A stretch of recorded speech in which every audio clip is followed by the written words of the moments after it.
Welcome back guys. Now let's begin with the endocrine physiology. In this video, let's begin with the basics. Let's discuss about the hypothalamus, anterior pituitary and posterior pituitary and their hormones. Guys, anterior pituitary is also called as adenohypophysis. Anterior for adeno, remember A for A. Anterior pituitary also called as adenohypophysis and posterior pituitary, the other name is neurohypophysis, also called as a neurohypophysis. Why we are calling posterior pituitary as a neurohypophysis? Because of its neuronal in origin. The posterior pituitary is developed from the neurectoderm, but anterior pituitary is developed from the Rathke's pouch. Actually, the anterior pituitary, it is developed from the Rathke's pouch. Now, what exactly is Rathke's pouch? Rathke's pouch is nothing but an invagination from the buccal mucosa. From the buccal mucosa, during embryogenesis, this Rathke's pouch got invaginated and now it is moving up towards the brain. Now, this Rathke's pouch, it's going to fuse with the posterior pituitary and forms the anterior pituitary. So, Rathke's pouch is coming from the buccal mucosa and this Rathke's pouch is forming the anterior pituitary. But posterior pituitary is nothing but an extension from the nervous system. So, posterior pituitary is neuronal in origin. It's a direct extension from the nervous system. So, that's why we are calling it as neurohypophysis. Okay. After seeing the embryonal origin of the anterior pituitary and posterior pituitary, let's discuss one important clinical correlation guys.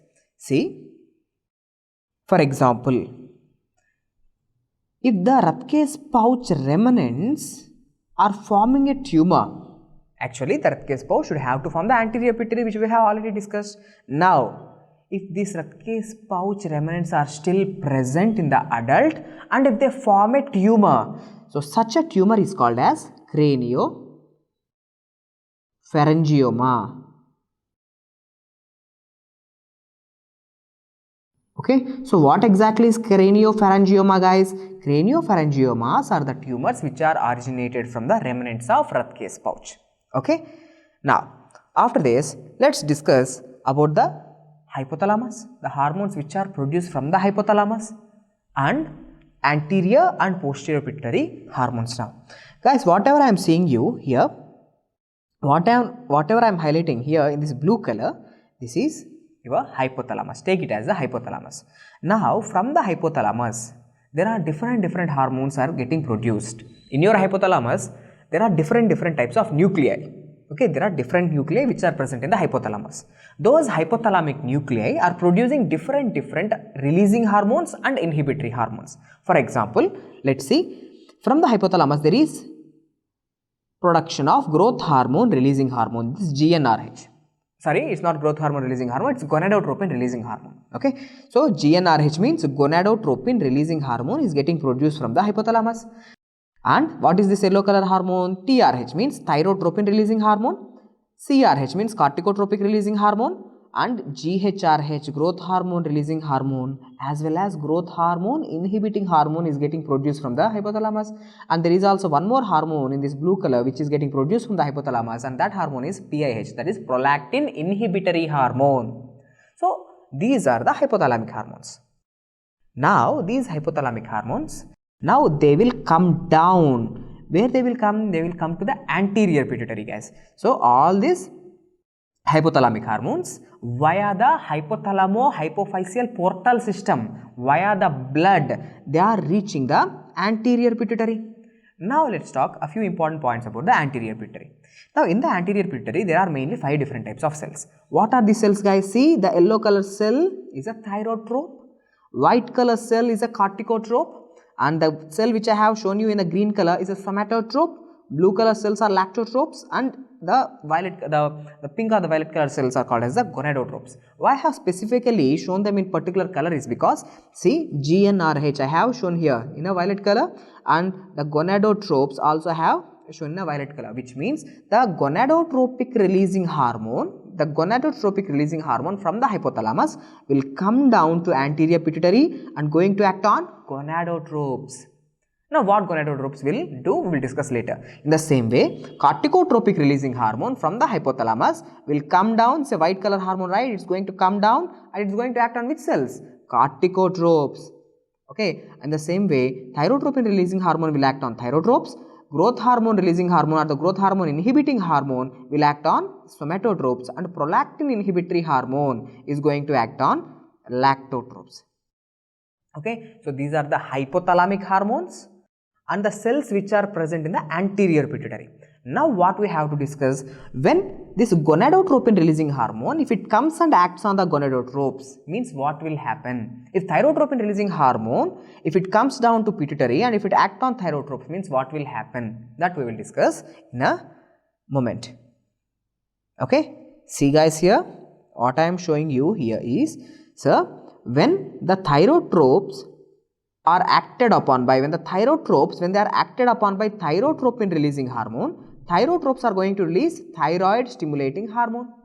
In the same way, when the corticotropic releasing hormone CRH, when the corticotropic releasing hormone, when it's acting on the corticotropes, now corticotropes are going to produce ACTH, that is adrenocorticotropic hormone, ACTH. In the same way, somatotropes, whenever they are acted upon by growth hormone releasing hormone, then only they will produce growth hormone. If growth hormone inhibiting hormone, which is also called as somatostatin, if this somatostatin, if it comes and acts on the somatotropes, means growth hormone production will go down. Like that, the prolactin inhibitory hormone normally before pregnancy. Now, this prolactin inhibitory hormone is going to come down from the hypothalamus to the anterior pituitary and it is going to act on the lactotropes. Now, till the time there is prolactin inhibitory hormone, the lactotropes are inhibited, they are not going to produce the prolactin. Now, for example, from the hypothalamus, if there is decreased prolactin inhibitory hormone, means the hypothalamus is not producing the prolactin inhibitory hormone. Now, in these circumstances, now the lactotropes are going to be activated, then they will produce the prolactin. After that, the last one, the gonadotropin releasing hormones. The gonadotropin releasing hormones from the hypothalamus, they will come and act on the gonadotropes. Now, under the influence of these gonadotropin releasing hormones, these gonadotropes are going to produce FSH, that's a follicle-stimulating hormone, and LH, luteinizing hormone. Now, you will get it out. Sir, what this thyroid-stimulating hormone is doing? What is the function of this ACTH? What is the function of this GH? And what is the function of prolactin? And what is the function of this gonadotropins like FSH and LH? This FSH and LH together, they are called as gonadotropins. Okay. Now, we will discuss what are the functions of those anterior pituitary hormones. See guys, here it's just like a summary. Now, gonadotropin releasing hormone, if it acts on gonadotropes, we have discussed FSH is going to come, LH is going to come. Now, this FSH, the name itself is there, follicle stimulating hormone. Now, it stimulates the follicle, helps in development of the follicles. Now, those developing follicles in the ovary are going to produce which hormone? Estrogen. So, follicle stimulating hormone helps in the follicular development in the female. Now, those developing follicles are going to produce estrogen in a female. If you want to know in specific, even in the developing follicles, which cell will produce the estrogen? It is the granulosa cell. So, granulosa cells of developing follicles are the cells which produce the estrogen under the influence of follicle stimulating hormone. In the same way, whenever there is luteinizing hormone, this luteinizing hormone helps in ovulation. Already follicles are developed, right? These follicles need to be ruptured and they have to release the oocyte, they have to release the primary oocyte. So, LH helps in rupture of the developing follicles. That process is called as ovulation. Now, once ovulation happens, the ruptured Graafian follicle, the ruptured developed follicle, which is called as a Graafian follicle, it's going to release which hormones? Now, progesterone is going to be produced. So, remember guys, this one important correlation is there. What is that? See, wherever or whenever you see follicle stimulating hormone all the time wants to produce estrogen. So, follicle stimulating hormone helps in the production of estrogen and luteinizing hormone helps in the production of progesterone by the process of ovulation. Now, thyrotropin releasing hormone acts on thyrotropes. Now, thyrotropes from the anterior pituitary are going to produce thyroid stimulating hormone. Now, this thyroid stimulating hormone will go to the thyroid gland. Now, thyroid gland it will produce T3 and T4. So thyroid gland is producing T3 and T4 under the influence of thyroid stimulating hormone. So on the surface of thyroid gland there are receptors of thyroid stimulating hormone. Okay, so this thyroid stimulating hormone will go and bind with the thyroid stimulating hormone receptors on the thyroid gland. Now thyroid gland will produce T3 and T4. Completed. These are the thyroid hormones. Now growth hormone releasing hormone, if it acts on somatotropes, growth hormone is going to be produced. Now that growth hormone will go and act on the bones, it will go and act on the liver and body tissues, helps in the body growth. Okay, helps in the increase in the length of the bones, helps in the increase in the growth of the organs. We will discuss in detail when we are discussing about the growth hormone. Okay. Now, corticotropic releasing hormone acts on the corticotropes. Now, these corticotropes are going to produce the ACTH, adrenocorticotropic hormone. Now, this adrenocorticotropic hormone, it will go to the adrenal gland. It will go to the adrenal gland, that too in the adrenal cortex. Okay. Now, in the adrenal cortex, we all know there are how many zones? Zona glomerulosa, zona fasciculata and zona reticularis. We have already discussed this in the renal also. So, adrenocorticotropic hormone, it will go to adrenal gland. In the adrenal gland, which region? Zona glomerulosa. Sorry, not zona glomerulosa, zona fasciculata. Now, adrenocorticotropic hormone acting on the zona fasciculata helps in production of cortisol. Okay, so the only function of the, I shouldn't say only function, the main function of the ACTH is to produce cortisol, which is a glucocorticoid. Now, prolactin inhibitory hormone. I have taught you prolactin inhibitory hormone, which is mainly coming from the arcuate nucleus. Guys, this is also a question. Arcuate nucleus in the hypothalamus is producing prolactin inhibitory hormone. This prolactin inhibitory hormone inhibits the lactotropes. Okay, so whenever the lactotropes are inhibited, there is no prolactin.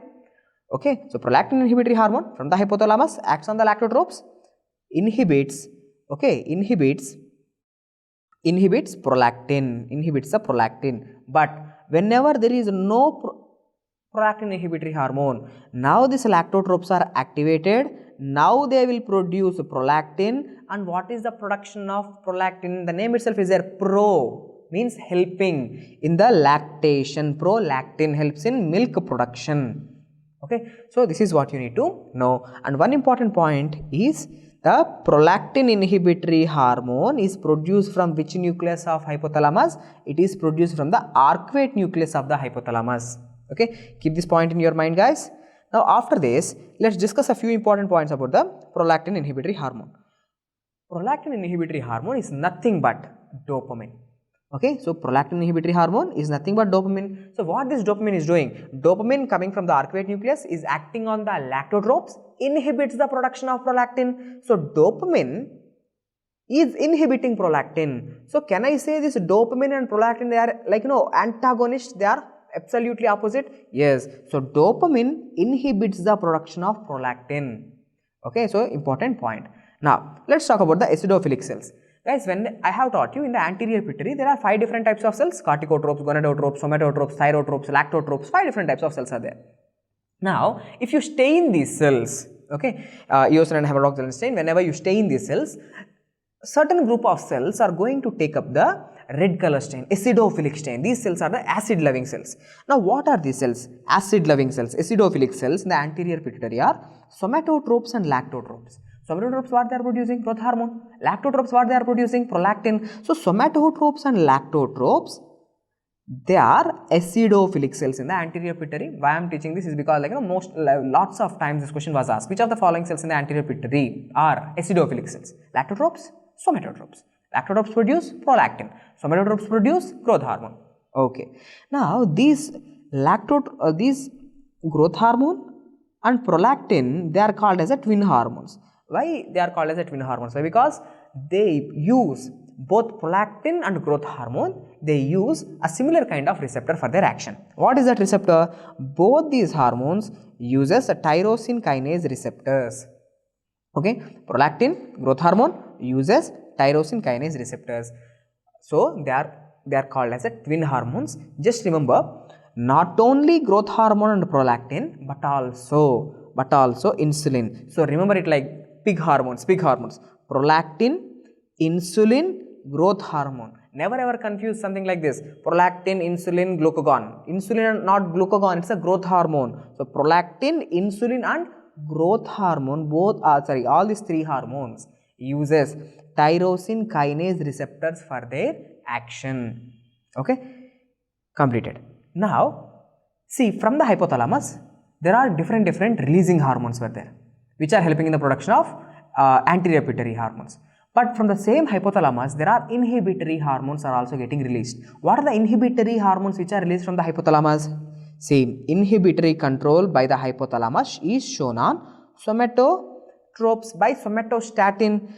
We have discussed that this somatostatin is acting on the somatotropes, inhibits the growth hormone production, and dopamine, which is nothing but the prolactin inhibitory hormone, is going to act on the lactotropes, inhibits the production of prolactin. So, inhibitory control by the hypothalamus is exerting on which hormones? Growth hormone by somatostatin and prolactin by dopamine.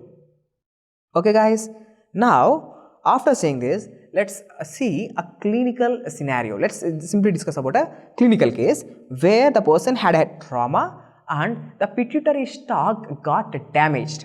Whenever the pituitary stalk is damaged, see, this is the area of pituitary stalk. We all know there is infundibular area. Okay, so in the anatomy you would have studied. See, this is the area of the pituitary stalk. Because of trauma, it got detached. Now, what will happen to the pituitary hormones? Anterior pituitary hormones, are they going to increase or are they going to decrease? Now, whenever there is a disconnection here in this area, now growth hormone releasing hormone is not coming. Now, there is no corticotropic releasing hormone, there is no thyrotropin releasing hormone coming down. So, automatically growth hormone production goes down, thyroid-stimulating hormone production goes down, FSH production, LH production goes down, and even ACTH production goes down, because all the hormones whichever are getting produced in the hypothalamus, they are not able to come down, the connection got lost.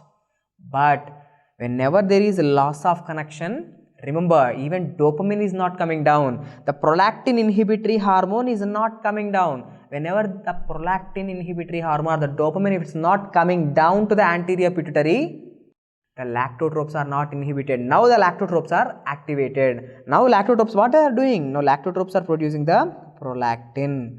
So whenever there is pituitary stalk damage, all anterior pituitary hormones will go down except prolactin. Prolactin levels are increased. Okay, remember that point. Now let's take one more clinical scenario where there is necrosis of the pituitary gland. And when this necrosis is happening after the delivery of a baby. Okay, now let's put it like this. There was this one female who got a pregnancy. Now we all know during pregnancy the metabolic needs are more. So what happens during pregnancy is the pituitary gland is enlarged in size. Do you know how much it will be enlarged? It will enlarge by 136%. Okay, the pituitary gland is increased in its size by 136%. That's also a question. 100% increase means the pituitary gland is doubled in its size. So 136% means the pituitary gland is more than doubled in its size. Now why? Because to supply the metabolic demands. Now what happens? Now this female delivered a baby. During delivery, the complication got, one complication has occurred. What is that complication? Postpartum hemorrhage. Now, during the delivery, she lost lots and lots of blood. Now, whenever she is losing so much amount of blood, what will happen? Her body, in order to maintain the BP, whenever she is losing so much amount of blood, whenever there is so much amount of hemorrhage, automatically BP falls down. That will kill the patient. So her body as a response will cause vasoconstriction. So all her blood vessels in her body will undergo vasospasm. The blood vessels are undergoing constriction to maintaining the BP. Okay. Now let's see. Already in her brain the hypothalamus got enlarged. It is demanding more and more blood. Okay, there is more tissue mass, right? There is more mass. So it needs more and more blood. But what is happening in her body right now because of the postpartum hemorrhage? Now, postpartum, there is vasospasm. Now, what will happen to the blood flow to the pituitary gland? The pituitary gland is going to receive very less blood. The blood flow is going to be decreased. Now, whenever blood flow decreases, what happens? Ischemia, hypoxia. That hypoxia will cause necrosis. So, necrosis is happening when postpartum. So, postpartum necrosis of pituitary gland is called as Sheehan's syndrome. In Sheehan's syndrome, what happened? The entire pituitary gland is gone, necrosed. So what happens? If all the pituitary gland is gone, means growth hormone levels goes down, thyroid stimulating hormone goes down, FSH, LH, ACTH and even prolactin levels also goes down. So all the hormone levels are going to be decreased. So this is called as the postpartum necrosis of the pituitary gland, which is known as Sheehan's syndrome.